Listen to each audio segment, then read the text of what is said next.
موقف كابتن الخطيب دلوقتي ومجلس إدارة الأهلي رجعنا ورا 31 سنة لما انسحب صالح سليم من بطولة أفريقيا بسبب فساد الاتحاد الأفريقي ورشوة الحكم الجنوب أفريقي بطرس ماتابيلا إنزاجي. وطبعا الراجل ده خلص على الأهلي خالص في المباراة دي زي ما انت شايف كده. يعني الكورة دي والتدخل ده من إيمانويل الحكم كمل لعب فيه عادي جدا يا جدع ولا أي حاجة وما حسبش فاول أصلا. واحد هيجي يقول لي ماتش كله كده، هقول له لا يا حبيبي، تعالى في نفس اللعبة ونفس اللحظة ونفس الدقيقة ونفس الكورة نفس التدخل، بس هنغير الوان التيشيرتات بس. ان شاء الله اتحسبت والكورة كملت وعادي جدا. والكورة دي فاول طبعا وانذار وكل اللي انت عايز تقوله، بس بتاعت الاهلي لا طبعا مش فاول ومش انذار ومش اي حاجة عشان هو حكم مش مرتشي خالص. انت فاكرنا خلصنا كده؟ لا تعالى تعالى، ده احنا عندنا حاجات كتير قوي. شايف تدخل قدامك ده برضه من ايمانويل اللي بيلعب مصارعة حرة او تايكوندو، يعني مش متأكد، واتحسب فاول وخد انذار. بس انت متخيل كل ده ويجي واحد يقول لك مدلل الكاف ومدلل الاتحاد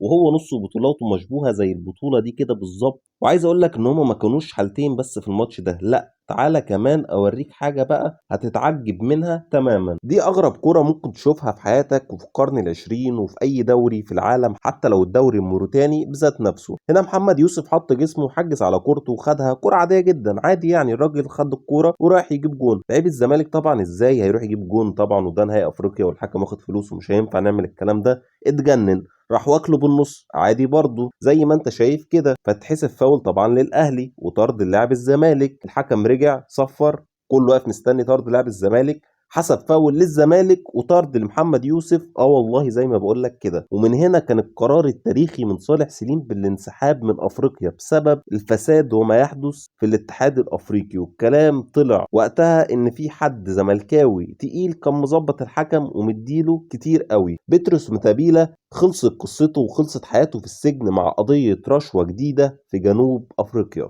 طيب وانا بحكي لك كل ده ليه دلوقتي؟ لانه نفس الموقف بالظبط من مجلس اداره النادي الاهلي دلوقتي. زي ما صالح سليم عمل زمان من 31 سنه، محمود الخطيب بيعيد نفس القصه دلوقتي وكلنا في ظهره. ومفيش اي تراجع ومفيش اي استسلام. زي ما دعمناك في قرارك لازم تكمل للاخر، لان مش النادي الاهلي اللي يقول كلمه ويرجع فيها. ولو طلعت القرارات ضد النادي الاهلي لازم النادي الاهلي يكمل في التصعيد ولازم يكمل في الانسحاب التام من بطولة الدوري زي ما صالح عمل سنة 94. لأن اللي بيحصل مش قليل، وزي ما كان في فساد في الاتحاد الأفريقي ساعتها، وزي ما الحكم ده كسب الزمالك البطولة دي سنة 94، في فساد وحاجات بتحصل دلوقتي لصالح بيراميدز. وطبعا الزملكاوية كده كده مش فاهمين حاجة وماشيين ورا بيراميدز وخلاص. أهم حاجة إن الأهلي ما ياخدش، رغم إن بيراميدز أخذ مكانهم التاريخي المركز الثاني. بس دول دماغهم مش في الحته دي اصلا، ودماغهم مش في الكوره، دماغهم في حته تانية خالص. زي ما وريتك ووضحت لك الفساد الافريقي اللي كان بيحصل والقرار التاريخي من صالح سليم سنه 94،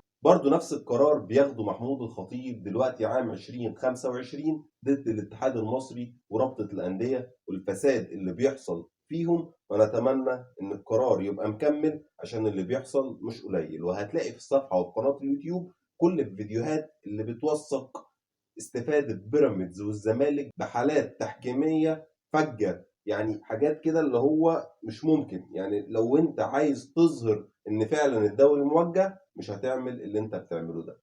ومتنساش بقى تعمل شير للفيديو وسبسكرايب لقناة اليوتيوب ومتابعة على صفحة الفيسبوك. وبس كده، سلام.